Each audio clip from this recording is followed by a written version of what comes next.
Welcome to my channel Veterans Legacy. Today's story isn't just about an aircraft. It's about pride, silence, and one man who carried the spirit of every warrior who ever served. So sit back, and let me take you to a U.S. Air Force base where a jet refused to fly, until a forgotten veteran touched it. It was a hot afternoon in Nevada. The sun burned over the tarmac, and the air shimmered with heat waves. The crew was frustrated. An F-16, one of the base's most vital aircraft, sat motionless under the sun. The pilot was pacing. Mechanics swarmed around, wiping sweat, flipping through manuals, and checking systems that refused to respond. The jet was dead. No lights, no hum, no response. A major inspection was coming up, and this F-16 was supposed to fly in the next air show, a tribute to fallen airmen. Every minute lost was pressure on the team. "Power units fine," shouted one young mechanic. "Then why the hell won't it start?" barked the captain. Silence. Only the distant sound of jets roaring above broke the tension. That's when a voice came from behind them. "Maybe you're listening to it wrong." The crew turned. An old man stood near the hangar door, gray hair tucked under a faded cap with the Air Force emblem barely visible. His overalls were old, stained with oil, and his walk had a limp that told a story of years spent on flight lines. "Who let this guy in?" one of the young mechanics muttered. The old man ignored the whisper. He walked closer, slowly, like he'd been here before. His eyes, though tired, were sharp. They didn't just look, they studied. "I used to work on these birds," he said softly, his voice steady but filled with something the crew didn't understand. "Mind if I take a look?" The captain frowned. "Sir, this is an active base. We can't just..." But before he could finish, the pilot, Captain Davis, stopped him. "Wait, what did you say you worked on?" The old man smiled faintly. "Fighting Falcons. Back when they called them Block 25s. Spent 20 years keeping them alive." Something in the way he said it made the air still. "Name's Robert Hale," the old man added, extending a grease-stained hand.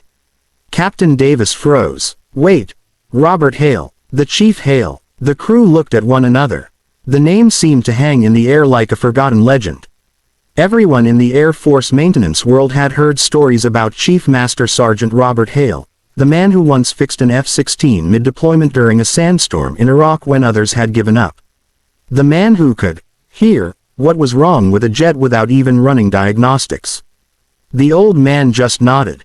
"Used to be." No one said a word. Then the captain gave a small nod. "Sir, she's all yours." The old veteran walked up to the silent F-16.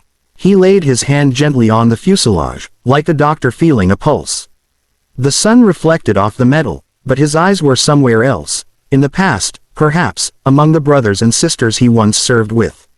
He crouched down, listening to the faint clicks from the power junction, his fingers tracing the panels as if he were reading a story written in steel and circuits. "Mind getting me a torque wrench and a flashlight?" he asked quietly. One of the young mechanics, still skeptical, handed them over. Hale didn't rush. He moved with a calm rhythm, every motion deliberate. He unplugged a cable, rechecked a fuse, tightened a terminal, and tapped a small component with the handle of the wrench. Then he leaned closer to the cockpit and whispered something under his breath. No one could hear it clearly, but one mechanic later said it sounded like, "Come on, girl, you've still got fight left." He stepped back and nodded. "Try it now," he said. The pilot hesitated but climbed into the cockpit.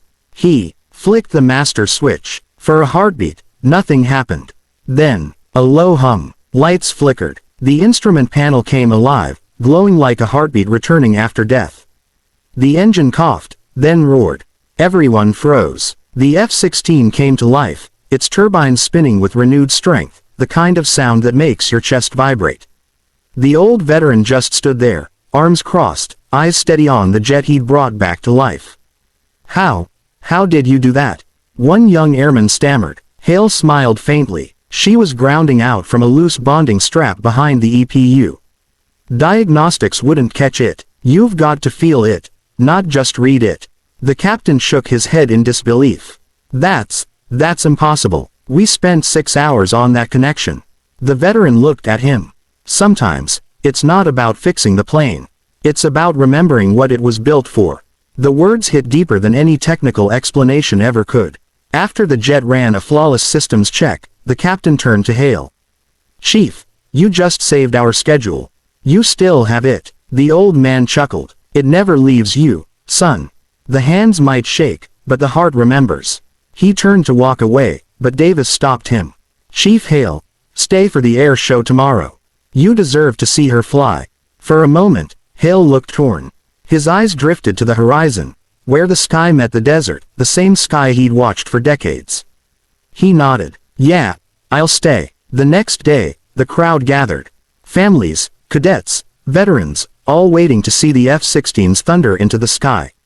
The announcer's voice echoed across the base.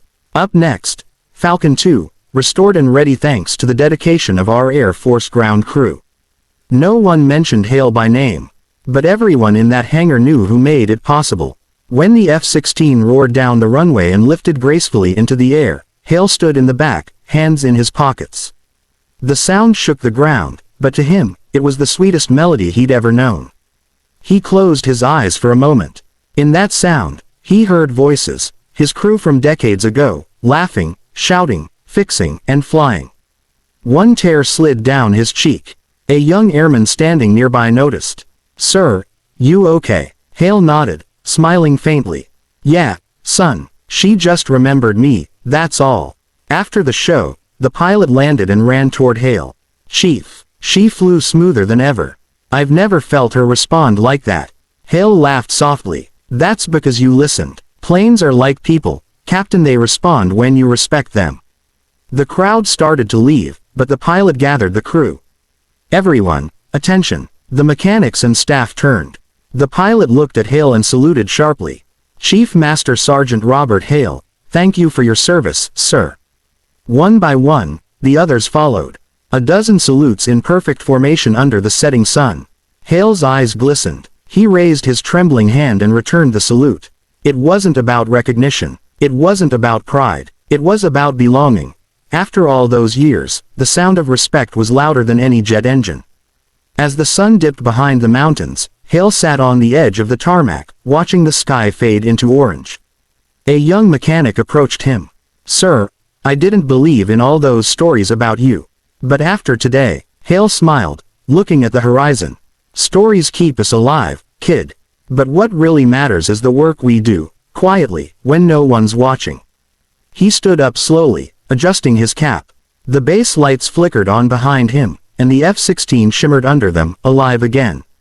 He whispered one last time, "Take care of her." Then he walked away, into the evening light, his shadow stretching long across the tarmac like a memory that refused to fade. And that's the story of the veteran who brought a dead F-16 back to life.